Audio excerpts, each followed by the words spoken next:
Baik, Bismillahirrahmanirrahim. Terima kasih saya ucapkan kepada Dr. Daeng M. Fakih, Ketua Umum PBID, Prof. Satya Negara, Ketua Tim Penelitian COVID-19 PBID, Dr. Marahen Harjo, Ketua Lembaga Riset, para narasumber, Dr. Gita dan Dr. Jaul, lalu komentator yaitu Dr. Rina, Dr. Rudi, Dr. Diki, dan Kanda, Prof. Taruna Ikrar. Pada kesempatan ini, saya akan menyampaikan suatu proposal yang berjudul Grand Design Penanggulangan COVID-19 berbasis riset dan potensi Indonesia.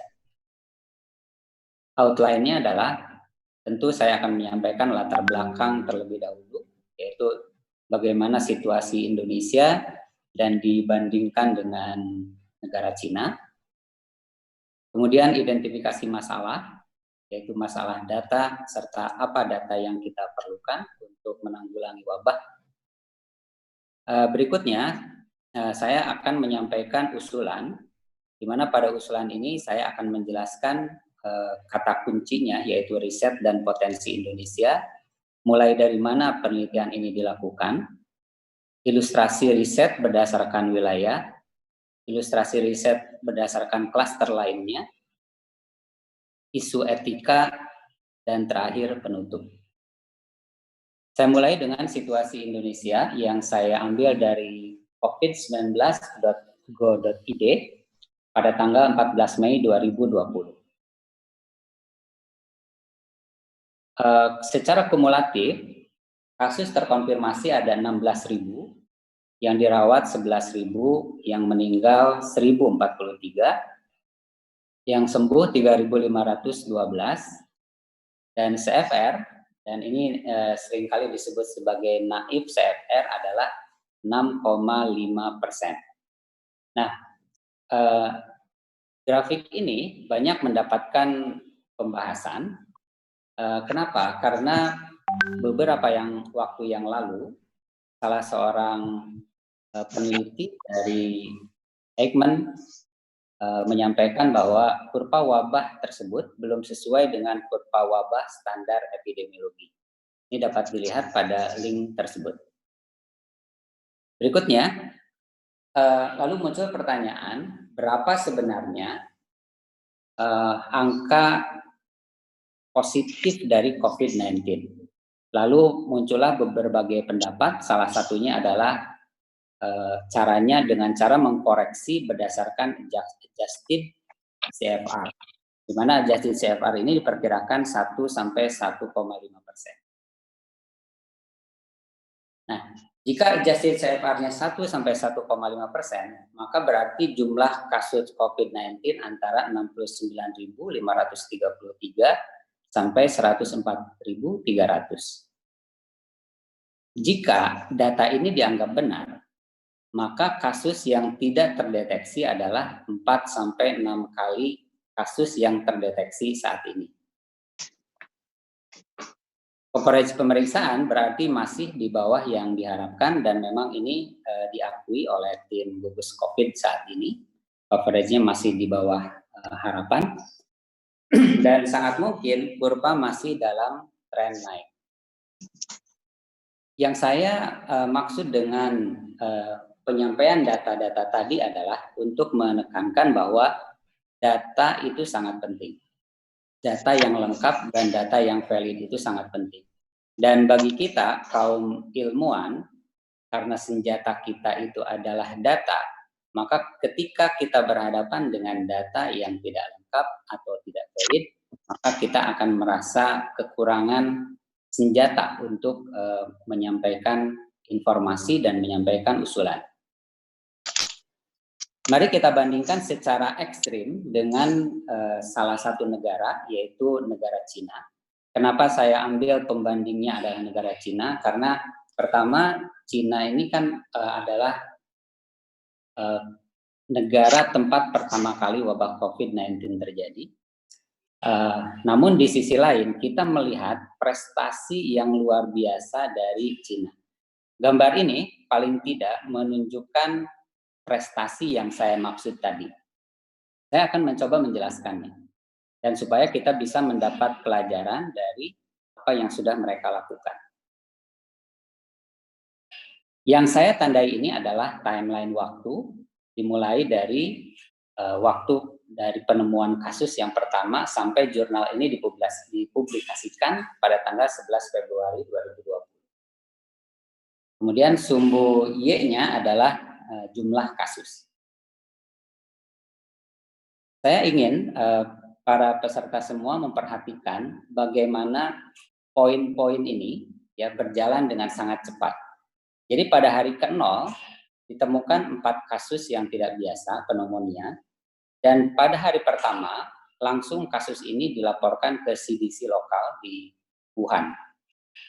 Kemudian pada hari kedua dan ketiga itu ditemukan lagi kasus baru.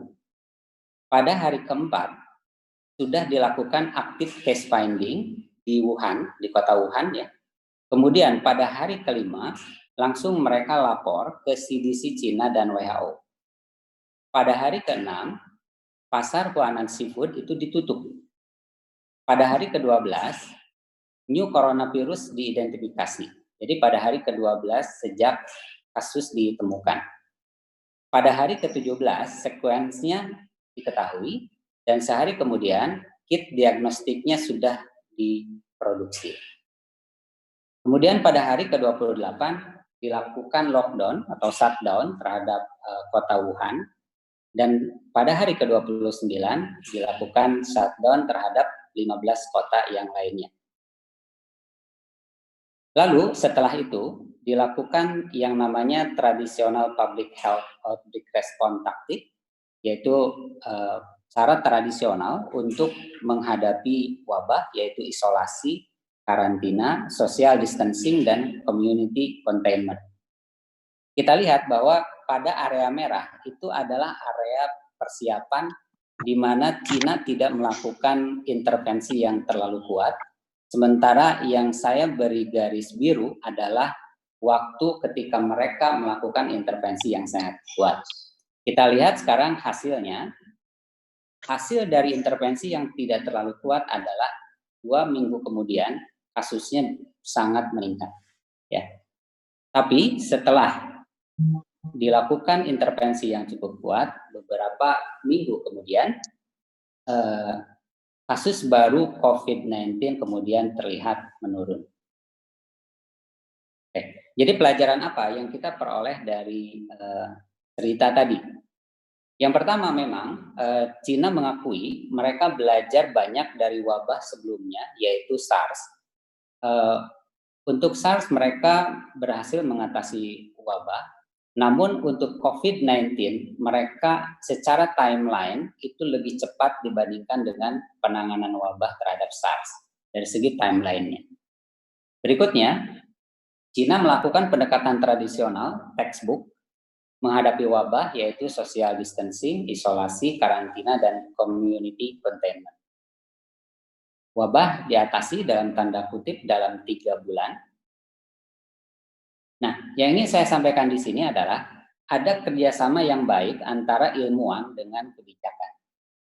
Kita tahu bahwa penasehat utama penanganan wabah di Cina adalah Dr. Zhang Nangshan.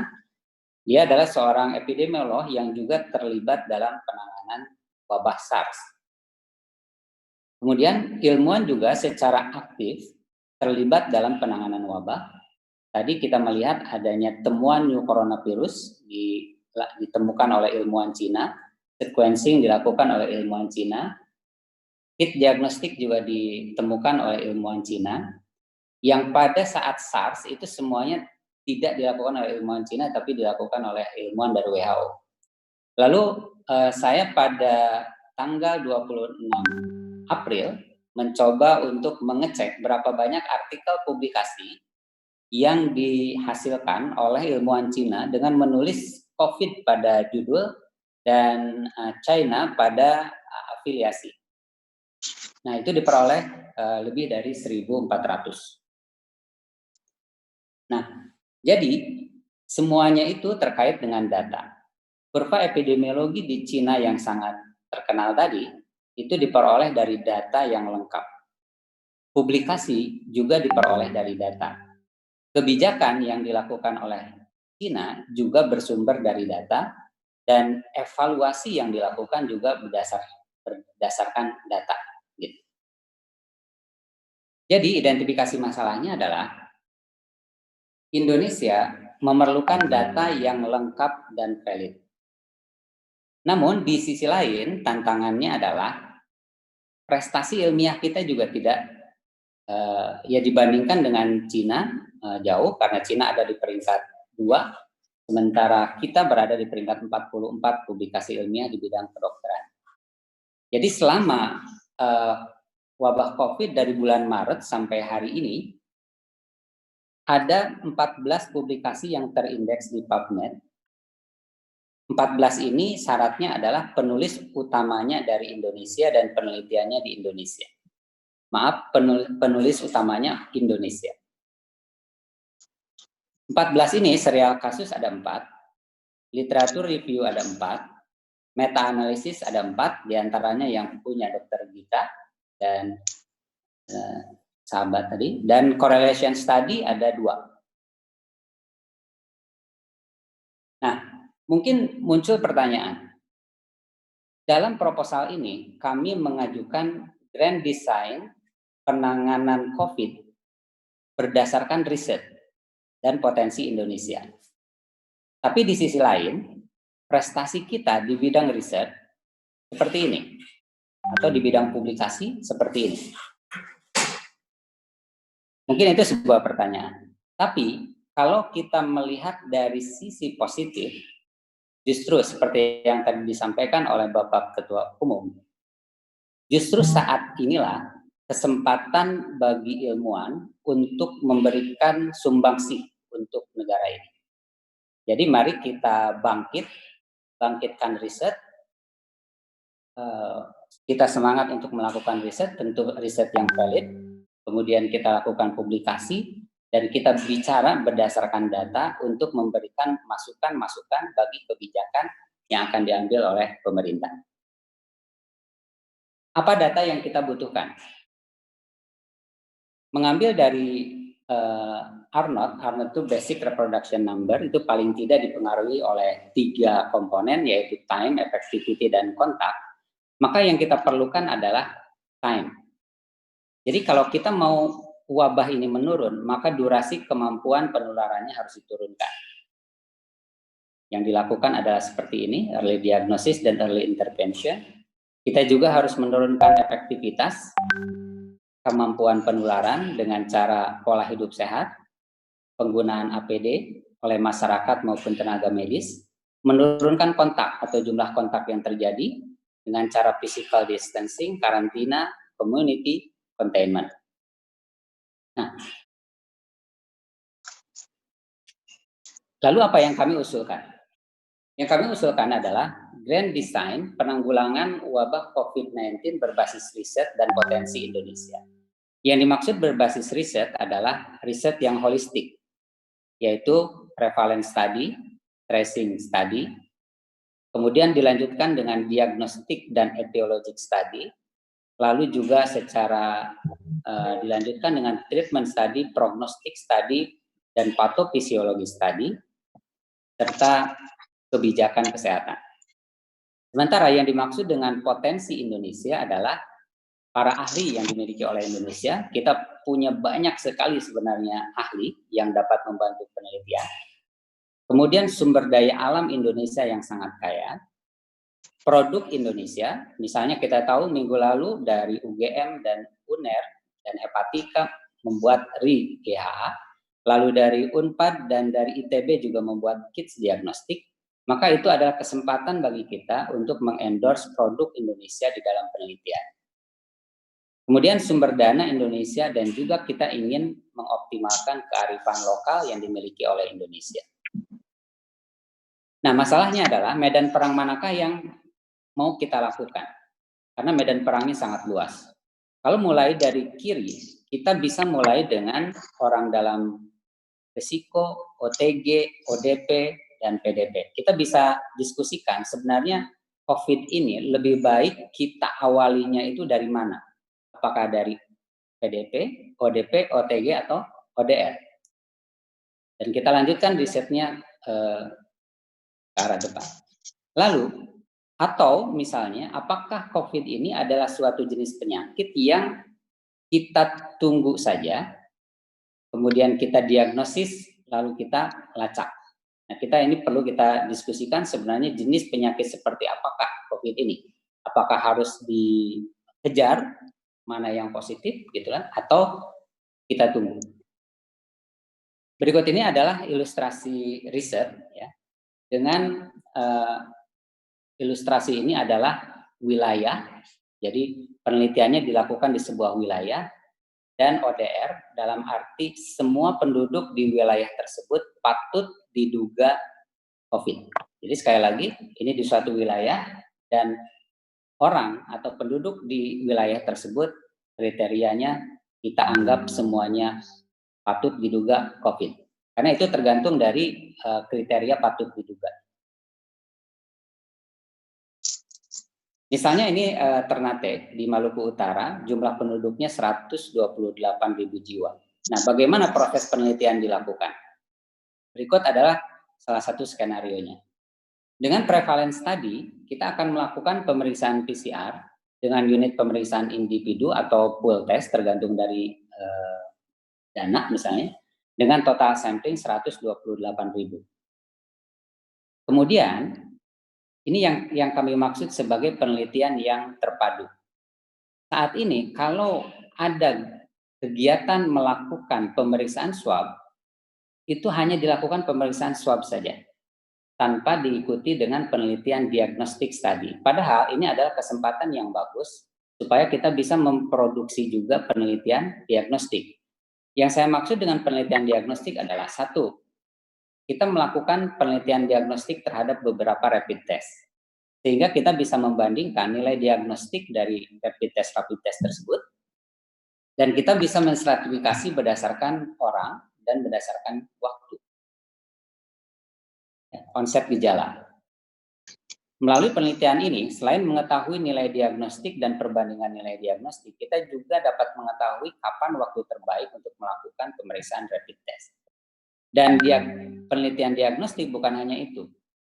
Dengan anamnesis, pemeriksaan fisik, pemeriksaan laboratorium, kita juga dapat melakukan penelitian diagnostik yang multivariable approach. Sehingga kita mengetahui variabel-variabel apa saja yang mempunyai nilai diagnostik yang baik untuk membedakan COVID dan non-COVID. Tentu kita akan nanti analisis lebih detail lagi berdasarkan berbagai stratifikasi yang relevan dengan klinis. Nah, dapat juga disisipkan di situ penelitian etiologic study dan penelitian patofisiologi. Misalnya, apa yang menjadi pembeda antara COVID dan non-COVID pada ODR, lalu pada ODP, pada OTG, dan pada PDP. Apa yang menjadi pembeda antara pasien COVID bergejala dan tidak bergejala? Dan berbagai pertanyaan etiologik lainnya. Jadi kalau dokter Gita misalnya tertarik dengan interleukin 6, maka disinilah penelitian dapat dilakukan. Atau kalau ada sejawat misalnya yang tertarik dengan kadar vitamin D, maka disinilah kita bisa melakukan penelitian mengenai kadar vitamin D. Lalu, tentu dari penelitian prevalen ini ada yang positif, ada yang negatif. Yang positif kita lanjutkan ke tracing study. Karena ini dilakukan total sampling, maka tracing study berarti kita lakukan tracing ke wilayah yang lain di luar Pulau Ternate. Ya, kita bisa mempelajari riwayat kontaknya. Kemudian penelitian etiologik juga bisa dilakukan di sini. Mengapa ada orang yang sama-sama kontak, tetapi yang satu positif dan satu lagi negatif? Kemudian yang positif dari tracing study maupun dari prevalence study, kita masukkan ke dalam treatment study. Ya. Di sini dapat dilakukan berbagai uji klinis, tergantung pada kondisi klinis subjek, juga tergantung pada minat. Ini sayang sekali ya, di kita ini kasusnya sudah mencapai 1.000, tetapi belum ada satupun uji klinis yang bisa dihasilkan. Nah, artinya dengan melakukan penelitian seperti ini, maka diharapkan kita secepatnya bisa membuat penelitian uji. Karena dengan berprinsip pada mengoptimalkan potensi Indonesia, maka berbagai obat tradisional, herbal, fitofarmaka, dan lain sebagainya dapat diteliti. Tentu disesuaikan dengan kondisi klinis dan harus ada biological plausibility. Di sini juga kita dapat melakukan penelitian prognostik study dan patofisiologi study yang bisa dititipkan pada penelitian uji klinis. Lalu bagi mereka yang negatif, kita lanjutkan pada studi berikutnya, misalnya preventive study dan prognostic study. Nah, itu yang saya maksud dengan penelitian grand design-nya seperti itu. Nah, di Indonesia, COVID-19 telah menyebar ke hampir semua provinsi. Konsekuensinya, setiap provinsi harus membuat strategi untuk melakukan program penanggulangan wabah. Mau mulainya dari mana? Apakah misalnya mau meniru Cina, di mana kotanya di lockdown, kemudian dilakukan community containment, ya di wilayah di sekitar kota dilakukan community containment, atau mau bagaimana strateginya? Itu perlu dibicarakan. Tapi di dalam strategi itu kita lakukan riset di dalamnya. Nah, berikutnya saya juga mau menjelaskan bahwa template grand design tadi dapat disematkan pada berbagai area penelitian. Contoh misalnya, ilustrasi berikutnya adalah riset yang dilakukan pada suatu rumah sakit. Suatu rumah sakit rujukan misalnya belum mempunyai rencana tentang riset penelitian COVID. Dan sampai saat ini juga belum ada publikasinya. Maka tim riset dapat berkolaborasi dengan rumah sakit tersebut untuk melaksanakan penelitian yang holistik tadi. Atau template penelitian ini juga dapat disematkan pada misalnya seperti ini. Misalnya Ikatan Dokter Indonesia di Sulawesi Selatan mempunyai program pemeriksaan COVID-19 untuk anggota ID Sulawesi Selatan. Ini saya mendengar 1 minggu yang lalu. Dan ketika saya telepon panitianya, mereka menyampaikan bahwa yang dilakukan adalah pemeriksaan PCR. Nah, bagi saya ini adalah sayang kalau pemeriksaannya hanya pemeriksaan PCR. Kenapa kita tidak sekaligus di sana melakukan penelitian diagnostik?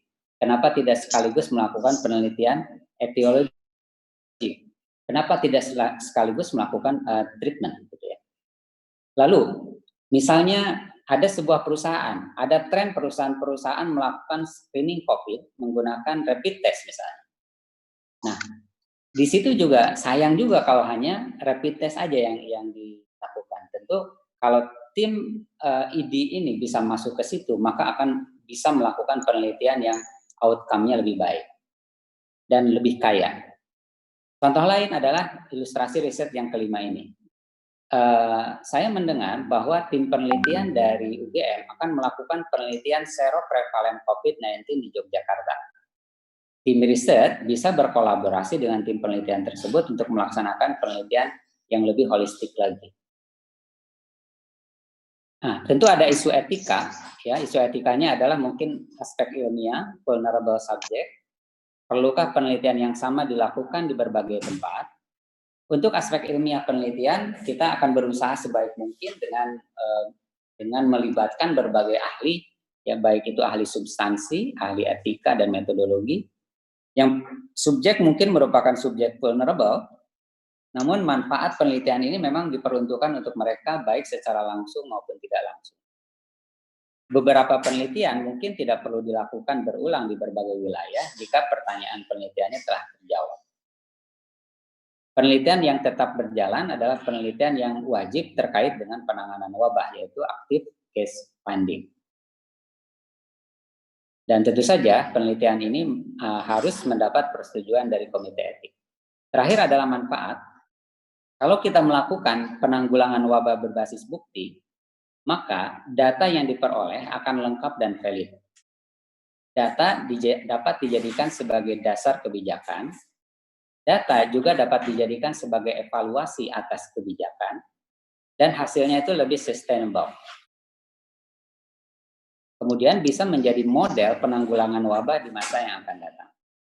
Lalu penanggulangan wabah berbasis potensi Indonesia, manfaatnya adalah akan meningkatkan daya saing sumber daya manusia Indonesia, mendukung produk dalam negeri, meningkatkan daya saing produk Indonesia, dan menurunkan ketergantungan pada pihak luar.